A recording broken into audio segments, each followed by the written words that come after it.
सर्वप्रथम मैं आप सबका धन्यवाद करता हूँ, आभारी हूँ कि आपने मेरी ऑडियो को सराहा और मेरे से ये पूछा कि क्या हम इसको शेयर कर सकते हैं। आप मेरी बिना किसी संतुति के आप मेरी ऑडियो जितना शेयर कर सकते हैं उतना करिए, क्योंकि समाज के अंदर जो एग्रेशन है, गुस्सा है, उथल-पुथल है, उसको संयमित करने के लिए हम एक गिलहरी प्रयास तो कर ही सकते हैं। प्रयास भले ही छोटा हो, आज छोटा लगेगा, लेकिन यही प्रयास कल बड़ा हो जाएगा। तो मेरी बिना किसी संतुति के आप उसको शेयर कर सकते हैं।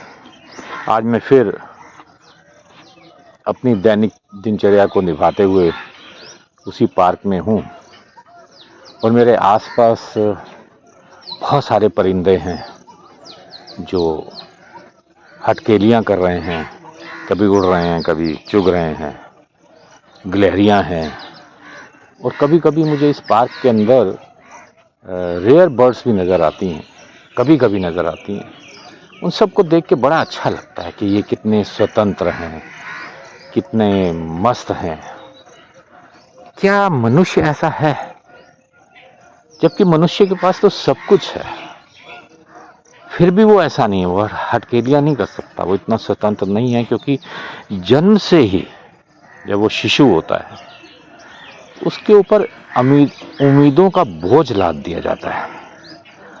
इतनी उम्मीदें उसके साथ जुड़ जाती हैं कि वो सारी उम्र इन उम्मीदों को ही पूरा करने में बिता देता है और इस जीवन से अपनी उम्र पूरी करके पलायन कर जाता है। ऐसा स्वतंत्रता हमको कभी ना मिली, ना हमने देखी, ना कभी हम लोगों ने इसके ऊपर कभी विचार किया।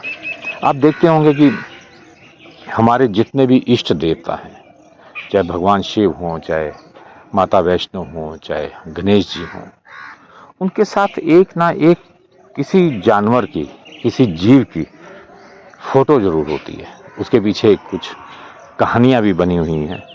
उसमें कितनी सच्चाई है मैं इतना ज्ञान नहीं रखता, ना ही मेरे पास इतनी गहराई है सोचने के लिए। जैसे गणेश जी चूहे की सवारी करते हैं और विष से भरे सांपों का डेरा शिव के गले में रहता है और शेर जिससे हम डरते हैं वो माता की सवारी है। तो कभी हमने इस पूरे सिस्टम को, इस पूरी चीज़ों को समझने की कोशिश नहीं की है। जैसे मैंने कभी कुछ पढ़ा और मुझे थोड़ा बहुत इस बात का ज्ञान भी है कि शिव के गले में नाग, जिनके अंदर विष है, वो लिपटे हुए हैं। उसका संदेश ये है कि जीवन में आप जो जीवन जिए रहे हैं या जिएंगे, आपके साथ भी वही है कि आप समाज के अंदर चल तो रहे हैं, निभा तो रहे हैं अपनी जिम्मेवारियां, लेकिन आपके आसपास वो विष रहेगा। उस विष को आप कंठ में रखकर आपको जीवन यापन करना होगा। ये एक संदेश है जो मैं समझता हूँ। सही है या गलत है, इसके ऊपर मैं नहीं बात कर सकता, लेकिन हम उम्मीदों को पूरा करते करते एक मोड़ पे आके खड़े हो जाते हैं जहाँ हमको किसी न किसी नशे का सहारा लेना पड़ता है।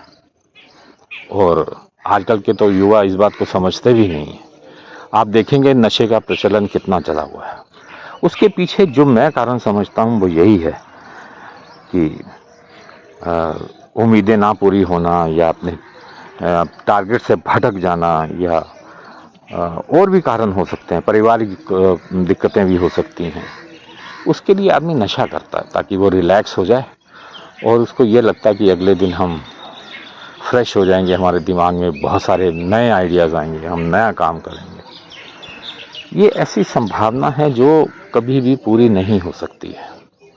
अगर नशे से ही सब काम होता तो हमारे इष्ट देवताओं के पास नशे की बोतल का भी चित्र होना चाहिए था ना। फिर तो ऐसा नहीं है।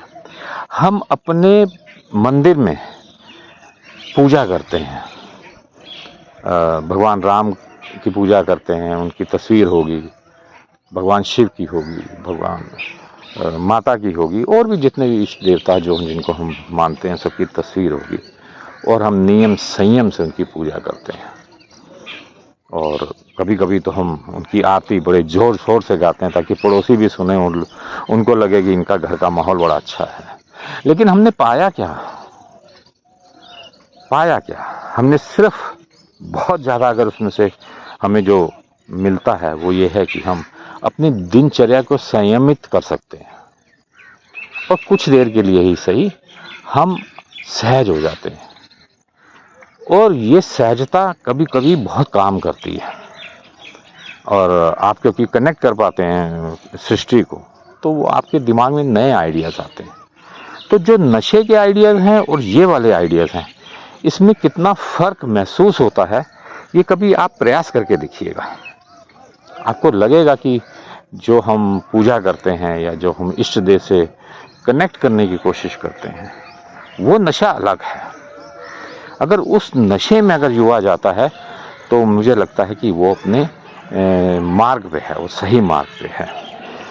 और एक आजकल प्रचलन और भी बहुत चला हुआ है कि जानवर को मार के खा जाओ, उससे प्रोटीन मिलता है। अब इसकी संतुष्टि कैसे होगी, प्रोटीन मिलता है कि नहीं मिलता? वैसे तो आप इंसान को मार के खाइए, सबसे ज़्यादा प्रोटीन तो उसी में मिलेगा, तो क्या इंसान को मार दिया जाए? तो ये कौन से जो इसमें व्यवसाय में लगे हैं या जो इस जानवर को मार कर खाते हैं और उनके दिमागों में ये है कि हमें प्रोटीन मिलेगा, क्या जहाँ बनता है, जहाँ कटता है, या जहाँ भी हैं वहाँ कोई ऐसी लैब लगी हुई है जिससे आप ये समझ पाएँ कि जिस जानवर को आप खा रहे हैं उसमें प्रोटीन है भी कि नहीं है? तो ये दिमागों में जो चीज़ें भर दी गई हैं और इसके ऊपर कभी भी रिसर्च नहीं की, और स्वयं आदमी रिसर्च नहीं करना चाहता, वो समाज में जो चल रहा है उसी को अडॉप्ट करना चाहता है, वही फैशन है। आप ब्रांडेड कपड़े पहनते हैं तो आप ब्रांडेड हो जाते हैं, आप साधारण कपड़े पहनते हैं तो साधारण हो जाते हैं, आपके विचार कुछ भी हों। अब आप देखेंगे पूरी नेता नगरी के अंदर खद्दर पहना जाता है, तो क्या खद्दर इस बात का प्रतीक है कि उसका आचरण सही हो जाएगा, या वो देश के लिए जीता है, या वो संघर्षशील है? क्या खद्दर ऐसा है कि उसके जो करैक्टर है, उसका चरित्र है, उसका निर्माण हो जाएगा? ऐसा नहीं होता। तो लिहाजा आज बात थोड़ी लंबी हो गई, लेकिन मेरा सिर्फ इतना ही कहना है कि जो भी काम कर रहे हैं उसके ऊपर थोड़ा रिसर्च करिए, उसके ऊपर थोड़ा विचार करिए, उसकी थोड़ा गहराई से नापने की कोशिश कीजिए। और सनातन में ये सब चीज़ें उपलब्ध हैं। अगर थोड़ा सा आप गहराई से अध्ययन करेंगे, आपको जीवन की असलियत पता लगेगी, आप कितने प्रैक्टिकल हैं और आप किस मार्ग पे जा रहे हैं और किस मार्ग पे आप जाना चाहते हैं। ये सब चीज़ें आपको हमारे सनातन में मिलेंगी। आज के लिए बस इतना ही।